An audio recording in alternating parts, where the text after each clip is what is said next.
საქართველოში მოხალისეობის განვითარების მიზნით ქვეყნის მასშტაბით ახალი ქსელი შეიქმნა. პროექტის განხორციელებას საქართველოს 5 რეგიონული არასამთავრობო ორგანიზაცია კოალიციურად იწყებს. აჭარიდან მოხალისეობრივი ქსელის განვითარებისათვის ორგანიზაცია ბორჯღალი იზრუნებს. პროექტის პრეზენტაცია გონიოში შედგა. პროექტის ავტორების განცხადებით, აქტივობის მიზანია მოხალისეობის სფეროში კომპლექსური და სტრუქტურული სახელმწიფო პოლიტიკის დამკვიდრების ხელშეწყობა, მოხალისეობის პოპულარიზაცია და ახალგაზრდა მოხალისეებსა და მათი დასაქმების მსურველ ორგანიზაციებს შორის კომუნიკაციის გაუმჯობესება.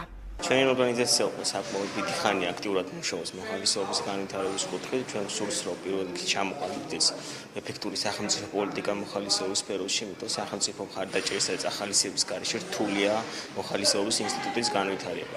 ამ კუთხით მთავარი მოქმედებები, რაც უნდა განხორციელდეს, პირველი ის არის, რომ შეიქმნას საკანონმდებლო ბაზა, რომ მოხალისის ცნება, მოხალისის საშეღავათო სისტემა სამართლებრივად განისაზღვროს და ამას უნდა უკვე მოყვეს სახელმწიფო პოლიტიკის შემუშავება, ანუ რა გზების, მეთოდების, მექანიზმების გამოყენებით უნდა მოხდეს პოპულარიზაცია ამ ინსტიტუტის. მოწვეულები ვართ იმიტომ, რომ ჩვენ თვითონაც მუშაობთ მოხალისეობის სფეროში. გვაქვს მოხალისეთა კლუბი ესეთი პროექტი. მნიშვნელოვანია თავისთავად, იმიტომ რომ ეს ახალგაზრდებისთვის არის ყველაზე საუკეთესო საშუალება გამოხატონ თავიანთი უნარები და გაიუმჯობესონ, ასე ვთქვათ, ჩვევები იმისთვის, რომ საომალოდ ქონდეთ თან კარიერაში წარმატება, ან თუნდაც პროფესიული ზრდა და ასე შემდეგ.